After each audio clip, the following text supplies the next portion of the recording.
with a quick little frontal wig customization video. So this is actually a hair store frontal, and the lace was actually pretty nice on it.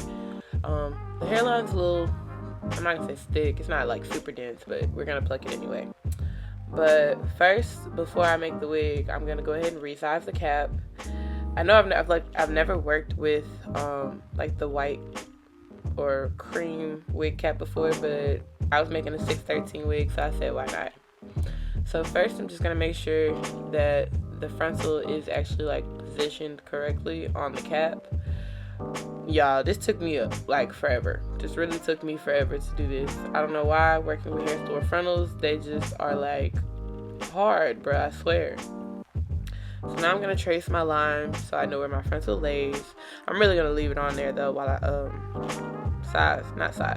while I draw the rest of my lines on the cap, because I actually sewed the frontal on with the sewing machine. I didn't hand stitch it. So yeah. Now you can see I'm tracing my my lines for my track placement, and I'm just gonna continue that all the way up the head, of course. And I do make wigs on a sewing machine. I can't talk. On a sewing machine. So here you see me doubling my tracks on the cap, and I'm I'm making sure to reverse stitch over the ends to make sure that they're like really secure. Once I finish making the wig, I'm gonna go ahead and watercolor it. Before I actually like dipped the entire wig in the water, I used a piece of hair that I had from a bundle that was, that I had finished using, just to test it and just to make sure that it was the right color, because I don't want to dip the whole wig in there and then the color doesn't come out right, and it's like, okay, I can't go back and undo it. But everything was fine, so I went ahead and dipped the wig.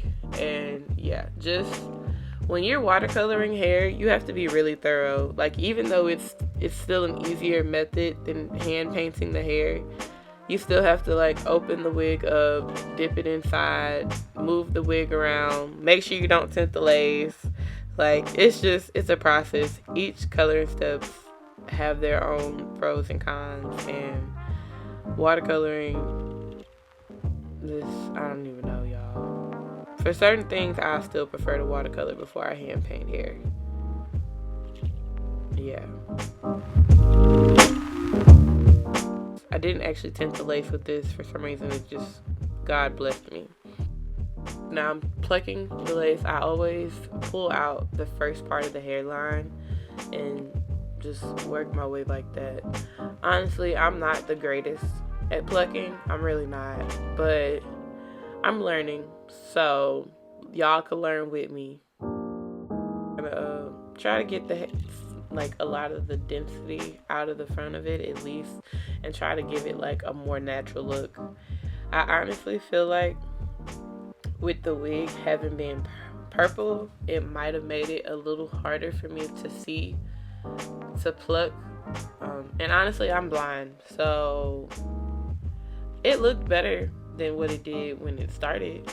But honestly, I still have to get better at plucking, so just bear with me, y'all. Okay, just bear with me.